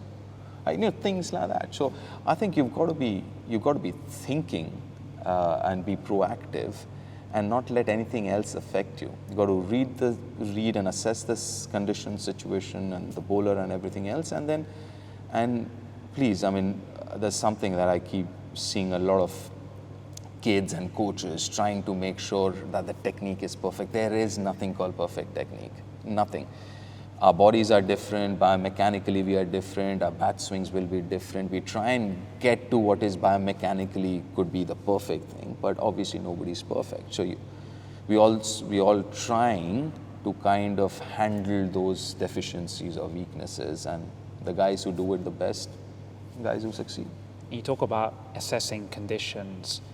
For a young player going out to the middle, just in the event that he's maybe overthinking a lot of things, what would you say is that the most important things they should be focusing on when they go out to the middle? I think the most important thing, and this is from personal experience as well, when I'm really, really prepared, I think less on the field. Right? It's when I'm not prepared, that's when I'm thinking. So if I've covered all my bases and prepared myself really well before a game, and that's not just about physically but mentally, for instance, who am I going to play in the opposition, the bowlers, what they do, what their strengths are, their actions if I haven't seen them before, and now obviously there are videos and you can find videos of the oppositions or whatever, just watch their action. If somebody has a little different action, a little unorthodox, you're ready for it, the different variations that the bowler has, the pitch, how the pitch is going to play and what's your game plan. So if you've covered all your bases, then you've got to trust yourself because you have a plan then. You worked it out and you have a plan. And then I think automatically you think less. But obviously there'll be nerves. And let me tell you this, Neel, being nervous is good. It's a positive thing. I know a lot of people, when we say nervous, it has a negative ring to it or think about it, but it's not. So you're nervous is because you care enough and that is a good thing. So it's natural and a good thing to be nervous, but again, it's the first few deliveries. So go down to the basics in the sense, focus on things which are in your control, as we keep talking about, control the controllables, which could be, everyone has one thing that you can focus on, at the most two. So you can focus on your head, making sure your head's straight, or as a bowler, making sure your left arm is, you're running in nice and easy. And the best thing, actually, the best thing ever is breathing. So you have a normal breathing pattern, and you will figure out if you're breathing heavy, that means obviously you're nervous, and you will. So try and get your breathing, rate down to your normal level, or focus on your breathing. Breathing in, there in, breathing out, or whatever, and that help you stay in the moment. I think that's the kind of easiest way to stay in the moment, is just focus on breathing. Yeah, some amazing tips there. Yeah. A lot of this you teach and more at your academy. Yeah. In the UK, do you want to just say a little bit? Yeah, I mean, obviously, I've always wanted to get into coaching, which I have now. I have my media commitments, but apart from that, started the Super Kings Academy here in Berkshire. That is in collaboration with the Super Kings of Chennai. This is their first academy outside India. So yeah, it's been quite interesting. It's been on for a while, and the idea is to kind of help and pass on as much as I can of what I know. Obviously, we've got coaches. We're getting, starting next term, we're getting a coach exclusively for the academy. Obviously, we've got our own space now, almost only renting out this, but we've got our own space which has a gym, couple of indoor facilities, the outdoor and pitches and box nets and everything. So, yeah, very happy about it, and it's just amazing to see talent and young kids coming and playing cricket. Nothing can beat that. So, and yeah, I mean, I've always been passionate about coaching. So I'm so happy to kind of be part of the coaching process. And for those that want to find out a bit more, you've got a website. We'll put everything in the description of this video. But yeah, you have a website, etc. Yeah, we've got a website. We've got a phone number as well, and it'll be there on the screen. So yeah, if anyone of anyone of you interested, we're in Berkshire, which is not too far from, let's say, London, and it's driving distance. As of now, we've got one venue, but touch wood, keeping fingers crossed, by maybe a month or so, we might have a few more venues. So yeah, so if you're interested, just drop in a message, send in a mail, give us a call. Yeah, more than happy. Exciting times ahead. Deep, perfect. Absolutely. Perfect. Thank you. Thank you. Thanks. Cricket Life Stories with me, Neel Khagram. Today we're joined by Jeremy Snape. Jeremy, how's it all going? All good, thank you, and thanks for your patience in arranging this call. It's good to meet you finally. Jeremy, I'm very excited to have you on the channel. We're going to talk about the topic of sports and cricket psychology. Before we dive into specific topics, obviously you played in the professional game, Northants, Gloucestershire, Leicestershire, and England. But yeah, just talk us through the back end of your career and the move into psychology specifically, and the teams that you've worked with. Yeah, thanks. And yeah, I guess my career was the journeyman, I suppose, not the superstar. But at Northants, we had an incredibly talented team with people like Alan Lamb and Curtly Ambrose. We didn't win a huge amount, but we had a lot of fun. And then I moved to Gloucester, and we had this incredible team that almost revolutionised one-day cricket, with Jack Russell behind the stumps and Ian Harvey, the Australian, talent, the all-rounder. Mark Elaine was the captain, and we won pretty much everything for a few years. We won 4 back-to-back finals at Lord's, and the trophy cabinet was pretty stacked. So during that period, I learned that you don't need all the talent in the world, but you need a really hard-working underdog sort of spirit, and you need clear roles, and you need good leadership, and you need that ability to adapt and back yourself. So I was sort of building up those psychological muscles, if you like, alongside that. That gave me a chance to play for England, playing in front of 120,000 people in India, bowling at Sachin Tendulkar was a very different game to playing county cricket. And I think that step up is very often underestimated, not from a technical point of view, often it's from a psychological point of view. And I think for me, I ran out Freddie Flintoff in this massive game at Eden Gardens, and then I was left sort of stranded in the middle of this cauldron of noise. And I just thought, oh no, what have you done? I was facing Harbhajan Singh, but I was so distracted by what Freddie was going to say and what the media were going to say that I actually just didn't even watch the next ball. So I don't know whether it was a doozer or an off spinner or whatever, but you know, I think you can get emotionally hijacked by the pressure sometimes. And that was a catalyst for me to start to think more about psychology. So when I moved to, and I went on and played for England again after that, wasn't all a sob story, but when I went on to captain Leicester, I really tried to bring in some of these psychological elements, and that I did my master's degree locally at Loughborough University, and that ability to step down from 4-day cricket, lead the 1-day side, which again, we won 2 2020s and got to the first 4 finals. I took some of the Gloucester success strategies across. I brought some of the psychology in, and it was a great time. You know, I hit the winning runs in one of the 2020 finals and used a very different psychological technique than the one I'd used in India when I choked and failed. And I think, you know, we don't learn the psychology of sport. We learn tactics, techniques, and you know what we're going to do. We write on a flip chart or a game plan, but we're humans and pressure affects us in different ways. So I think you know, that ability to do my master's degree while I was still playing gave me a real chance then to go and work with the South African cricket team, with the Rajasthan Royals for 6 years. Obviously that fairy tale win in the first year with Shane Warne. I worked with Shane for many years, obviously, until his very sad passing recently. So worked with Sri Lankan cricket at the World Cup in 2015, I think it was, in Australia. Worked with the South African team, worked with Rajasthan, worked with Premier League soccer teams, England rugby with Eddie Jones. And now I do a lot of corporate consulting, using those lessons from elite sport into business. And that's my passion, really, to try and break down some of the thinking strategies and tactics of the great leaders and thinkers and just make them, you know, applicable to everyday situations, whether it's club cricket or someone doing a speech in their business, which can feel like you're bowling at Tendulkar itself. Sure, you must get this question asked of you a lot, but what does sports or cricket psychology actually mean?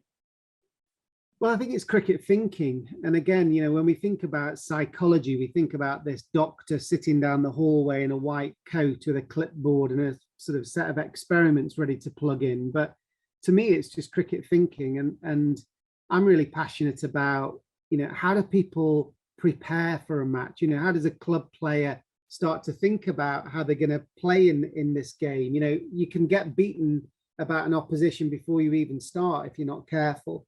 So that's definitely one thing. And then we've got that highlights reel that we often see. We see the bowler running in, you know, the tape starts on the TV, the bowler runs in, the batsman smacks it for 4, and that's the highlights. It's that sort of 10 seconds of live footage. But what I'm really fascinated in is what happens in the low lights, what happens between balls, what's the batsman thinking just before they step into their stance. What's the bowler thinking as they're walking back to their mark after having been hit for 2 4s? How you reframe yourself and gear yourself back up for the next delivery or the next shot is so important, but we don't really teach that. And we spend thousands of hours having throwdowns and bowling at, you know, targets, but we don't spend many hours talking about our mindset and our thinking strategies because they're a bit intangible and a bit sort of difficult to coach, but they're actually strategies, you know, to focus and have confidence and be resilient.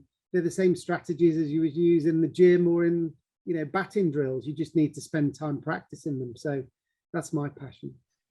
Would you agree that cricket is mainly a game of failure for both a batter and a bowler? I.e., you're not always going to get 100 every time you walk out to the pitch, to the middle. A bowler's not going to get a wicket every game, every ball. So is that one of the great challenges for a player to actually accept?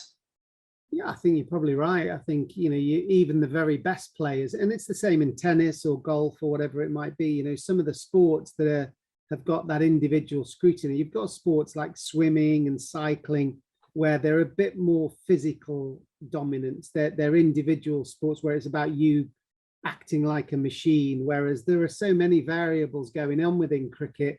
You know, there's the weather, there's the ball condition, there's umpiring decisions, which can be good or bad.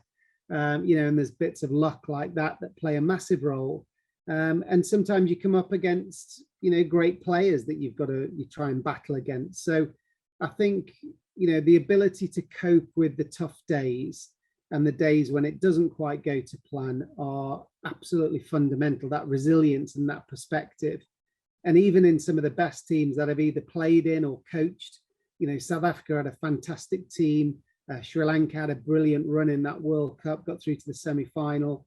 And it's at that point that I think that you start to chase perfection, knowing that you're never going to play the perfect game. It's almost impossible to play the perfect innings or perfect game. So you're constantly trying to use, instead of how many runs did you score, it's almost how much did you grow, how much did you learn, how much did you develop, and seeing ourselves on this sort of long journey of development through our career, rather than just, oh, I got 50 on Saturday, great, or I got 100, or that's great, and then we stop. It's actually much more about taking the lessons from failure and success and building on them incrementally, and ultimately we'll be remembered of how good we are at the end of our careers. So ultimately just seeing it more as a process rather than each game results. 100%, and if you're low on runs and you go into a match, there might be people listening and watching, thinking, well, I haven't scored a run for a month, I've lost all my confidence. The pitch looks like it's, enormous, the fielders look like they're giants, the gaps feel like they're tiny, and my bat feels like a tiny twig in my hand, and the bowlers seem like they're bowling hand grenades. It can feel like that when you lose your confidence. But if you go into that saying, I have to score a 50 or 100 to keep my place, that's very, very difficult to do that. Whereas if you think about, what gives me, sort of break that success down into its component parts, what gives me the best chance of having a good day? Well, if I start well, and get used to the wicket, get used to the bowlers, give myself time, play high percentage, conversion shots, don't try and play the Dilshan scoop first ball. When we get under pressure, we tend to take really high risks, but actually it's about solid and consistent performance. So actually we might be better reframing it to say, if I can concentrate 100% for my first 15 balls, that gets me the potential to have a good day. And then if I can take one ball at a time and use my routine and sort of count down the 6 balls at a time and try and think about time, can I bat till drinks? Can I bat till lunch? Can I bat till drinks? Can I bat till tea? If you bat till tea time, you're going to have 70, 80 or 100 runs. Whereas when we just think about the runs, it can put us under too much pressure and we think we've got to get off the mark with boundaries straight away. On the topic of fear, say a club player is watching this and the one hit they have is on the Saturday, they don't have the practice, etc. So they're worried about their contribution to the team, getting a score as a batter, facing a fast bowler that they've never seen before, so there's no footage, etc., or even just dropping a catch in the slips and letting their friends down on the weekend. Is it important, even for a club player, to adopt routines, whether it be pre-match, post-game, or even in-game? Yeah, I think, as we sort of said earlier, sport can be incredibly unpredictable and uncontrollable and unstable. You just don't know what's going to happen. And actually, that's why we play. If you were told you was going to score, 32 runs every time you batted for the season, it'd probably be pretty boring. Part of the drug that brings us back is not knowing. Even when we're in great form, we can get a duck, and even when we're, bowling badly, we can end up with 3 wickets. So that's enticing, I think. So what we try and do with routines is build some predictability and some consistency into a world that's really unpredictable. So it may be that an athlete, eats 2 hours before the game starts every time, and they've got a particular food type that they like. It may be that they're on the pitch, an hour and a half before the game starts, and they always start with 2 laps around the field, and then they do their stretching routine in a particular sequence, and they then go and have their throwdowns, and then they do some left-handed catching and some right-handed catching, and then they bowl at the sort of targets, and they don't finish till they've hit 3 cones or something. All of these things make us feel prepared. And that preparedness translates into confidence. Now, we can't be confident that we're going to win, but we can be confident that we're ready to do our best. And then we almost have to open ourselves out to adapt. So that's what sort of pre-match routines do. And then those routines between balls, they are really important to move away from thinking, you know, the worst thing you can do, anyone that's played golf will know that if you're standing in front of the ball thinking what's your elbows doing and your wrists doing and your hips swinging and the shape of the shot and all that sort of stuff, that's with a static ball. So imagine now a bowler running in that's trying to swing it or seam it or spin it. It's a nightmare. So we have to have that trust in our ability. And I often think that the best players are the ones that, you know, test themselves during the week. So on Saturday in my club game, I know we're facing a left arm swing bowler, for example. So I'm going to get on the bowling machine on Tuesday and Thursday night and face some left arm in swinging balls. I'm going to stand as tall as I can and make sure that I don't overbalance so I don't get LBW, for example. So that the worst case scenario is you just worry all week about what this left arm is going to do to you. The best case scenario is that you say, well, that's like an exam question that I'm going to get asked. I'm definitely going to get asked it. So I may as well start my revision on Tuesday and Thursday and be ready for that exam by taking some of those left arm, you know, swinging balls from one of my mates in the team or a bowling machine if you've got one. And just by experimenting with those different techniques and the different balance and the different stances that you need to keep your balance when the ball's swinging into you as a right-hander, then, you know, you feel more prepared. And like when you go into your office on a Saturday, you stand on the middle next to your stumps, that's your office. You feel like you've done your preparation and your homework. You touched on the word confidence there. Is there a danger that a player can be overconfident? Where do you stand on that? Yeah, ultimately, if you think that the challenge ahead of you is outstripping your ability, you'll be low in confidence. And if you think you can, you know, smash these people all around the place, you'll be overconfident. And I guess what we're looking to do is to have a confidence in your own ability. So I believe that I'm well prepared. I believe that my technique is solid. I believe that I can adapt to each different condition. What I'm not saying is I'm better than you, and that's just a binary thing, that's a switch that's on, and I'm going to be complacent, because that kind of, you know, that complacency can be really dangerous. So again, working with Kumar Sangakkara, for example, in that World Cup, I can't remember, I think he scored 4 centuries in a row or something. It was incredible.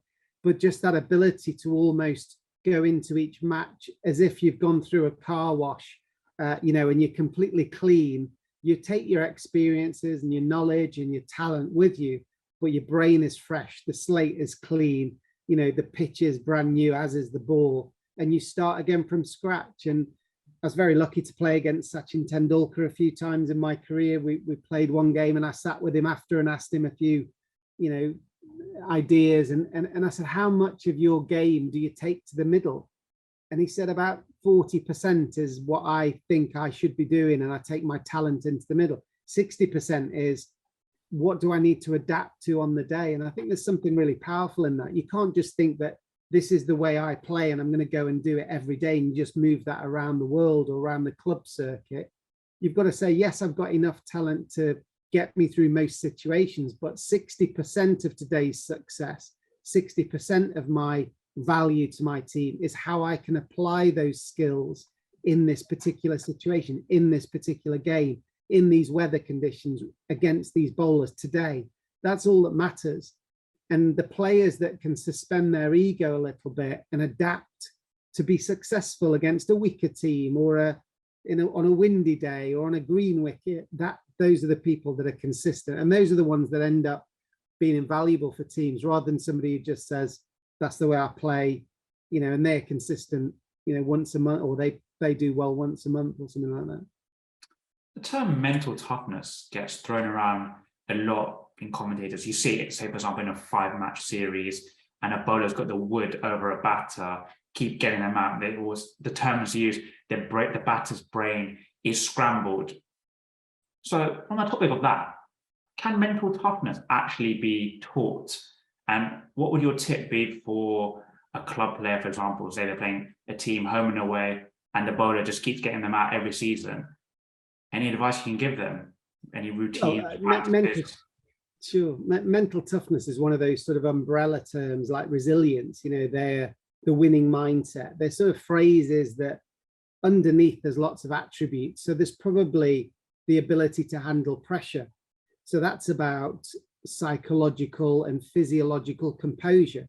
So when we get, scared, when anyone's done a speech in public or a best man speech or a play against a fast bowler, your heart rate starts to race. You start to feel butterflies in your stomach, you get sweaty palms, all of those things. You start feel like you don't want to be there, you want to be out of the way. Your brain's built for safety. It doesn't want you to be in these high sort of exposure environments. It wants you to stay safe in your comfort zone doing what you've always done. So part of that element of mental toughness, of composure, is breathing routines and self-talk to keep you calm.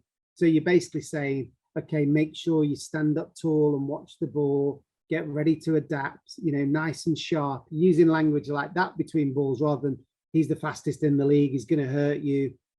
That's primed. It's like having the worst coach in your corner ever, and it's actually the one that's in your head. So I think trying to, tame your inner coach is important for mental toughness.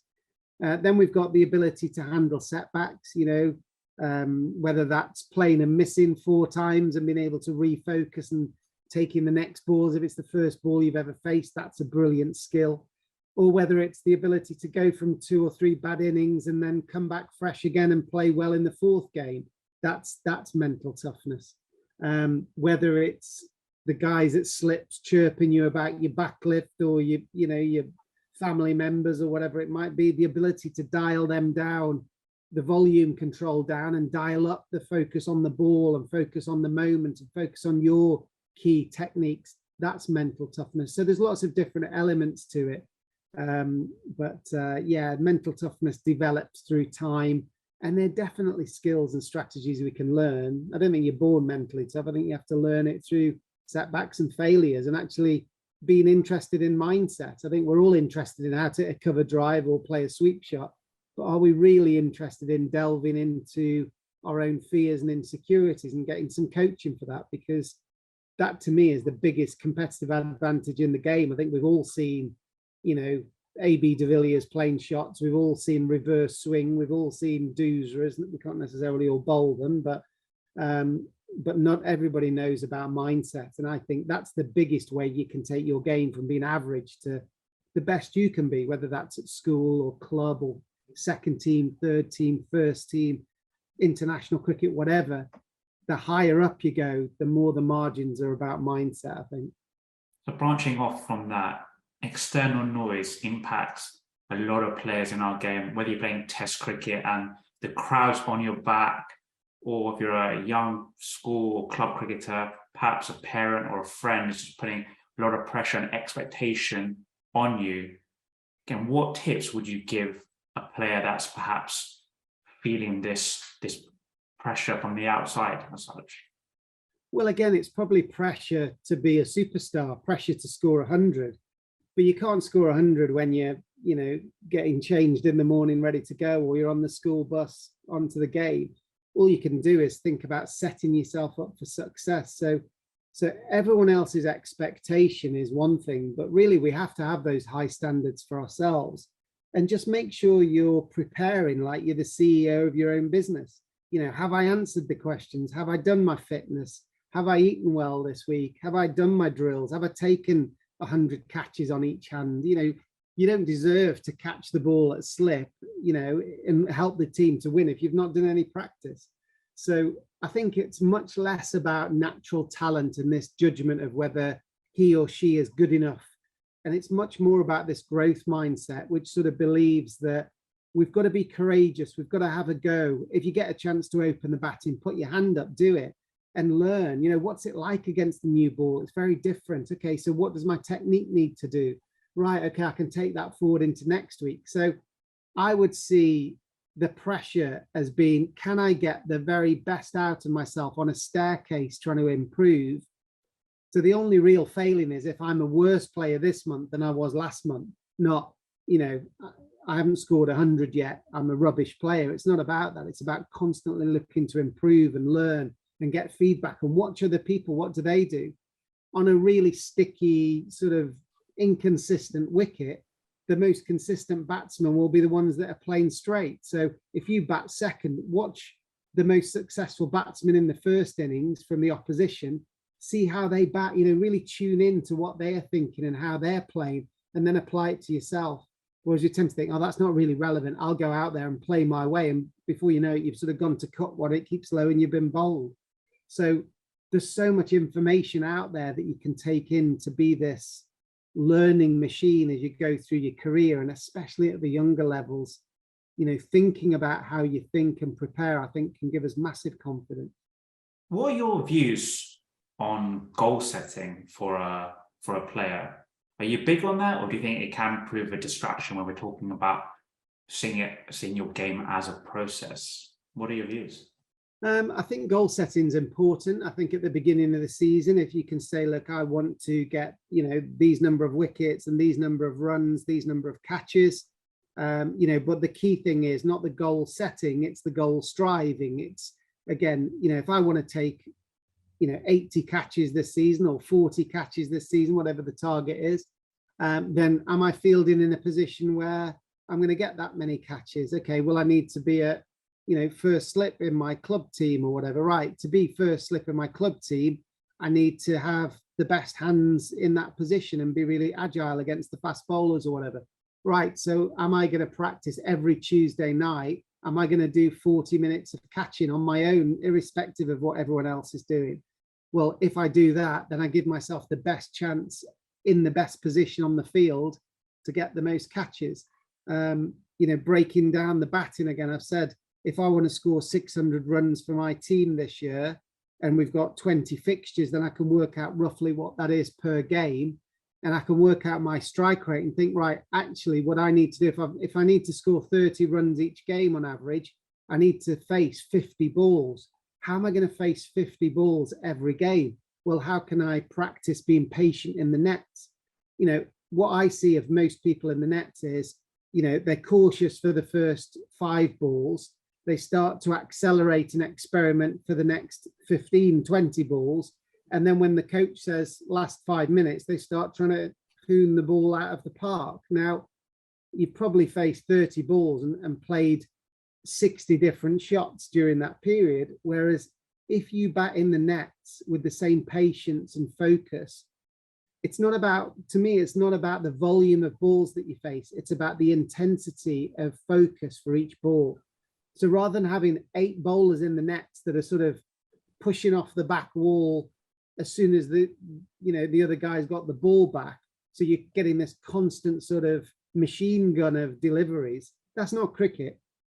Cricket is playing a delivery, stepping away, thinking about what you're going to do, what you need to do technically, getting your mind fresh again, stepping back in, getting yourself clear, focusing on your breathing, your stance, thinking about hitting straight and then going again. So I would much rather face 20 balls in the nets than 50 rushed balls in the nets, because I'm not playing cricket. The other analogy is in the golf, you know, the driving range at golf, you get a bucket full of balls and you just stand there and hit them one after the other. That's not golf. You know, that's using your one wood and just whacking the ball as far as you can. Golf is about positioning, selecting the club, different physical shapes and different, you know, intensities of lofts of shot. And it's a strategic game. So if you wanted to practice golf on the driving range, you'd use your one wood, you know, 3 iron, 7 iron, you know, little chipping wedge or whatever it might be, and probably not putter off the driving range, but, you know, you'd build a sequence like that and aiming at a specific target. So I think all those things are relevant when you're trying to think about goals and taking it into your practice and making it very professional so that your preparation, you know, replicates what you're trying to do in a match. Another example of how I tried to get players to think differently was, well, a couple of examples. First of all, in the IPL, we had some brilliant bowlers, you know, in our team at Rajasthan. And the traditional way of training would be that you go to the nets and bowl for an hour, pick your spikes up and come back in and have a, you know, cold water. But actually, IPL cricket and T20 and 100 cricket, what that asks of you is to bowl maybe 12 balls, that's it, and then you're done. So what we did in the nets with Sahel Tambia, for example, incredibly deceptive left arm fast bowler, could get a lot of wickets with his first over. So we didn't want him wasting those first deliveries while the batsman was still trying to line him up. So we said to him, warm up physically over at the side of the nets, and then we're going to call you in to bowl 6 deliveries. And then you're going to go and do some fielding. And then we're going to whistle you over again from across the other side of the field. We want you to bowl another 6 deliveries. That's what actually happens in a game. So we should try and practice like that. The other one is the start of nets. You know, some of the players go over to the nets. The fast bowler's a bit stiff. So they start sort of bowling a few Shane Warne leg spin deliveries or whatever it might be. The batsman sort of knocks them back as they're chatting about what they did last night. That's not what happens in a match. What happens in a match is the fast bowler first ball is 100% intensity, and the batsman hasn't seen what happens on the pitch. They don't know what the ball's doing. They don't know if it's swinging. They don't know if it's a bouncy pitch. So put yourself under pressure in your club matches to practice like that. So we did it with South Africa when I was coaching them, that we sort of started on a whistle. The lads weren't, Dale Steyn wasn't allowed to come and bowl 3 or 4 slow deliveries in the nets to warm his shoulder up. He did that at the side against the wall or against another warm-up net. So the first ball he ran in the nets was full tilt. He was unsure about his run-up. He was unsure about the footings on his landing. But that's what it's like in a match. So now you're building more specificity and confidence into your training. So hopefully those are a few tips for people to prepare well, mentally as well as physically. Jeremy, it's been a fascinating chat. We can talk all day on it. You've given some of your best tips there for a club player, amateur player, but if you were to summarize it in a sentence, if someone did come up to you, what would it be? Your best tip for them? Well, there's so many. I think the first thing is understand that you're constantly trying to improve. You know, you don't need to be the best player. You shouldn't be putting yourself under pressure to be brilliant this Saturday, even if you're in a big final. It's an important game. So what do you need to do? In an important game, you need to prepare well. So it goes back to all those things. So constantly see yourself as improving. But I think probably the one sentence of advice I would say is that a brilliant day's cricket is made up of brilliant deliveries. So make sure every ball you are focused like this is the last ball you're ever going to bowl. It's the best Yorker I've ever bowled. It's the best bouncer I'm ever going to bowl. It's the best leg spinner I'm ever going to bowl every ball. And then you come back and review that and go again. Or this is the best, you know, focus I'm ever going to have. This is the best straight drive I'm ever going to play.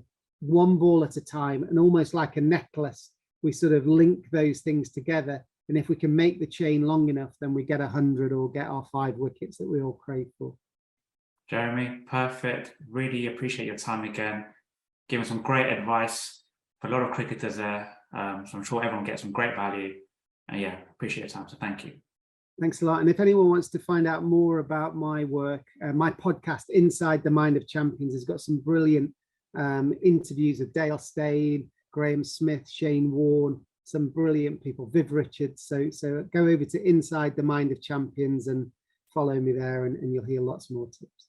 Yeah, we'll put all the links in the description of this video, so please do check it out. But Jeremy Snape, thank you very much. Good stuff. Good luck, everyone.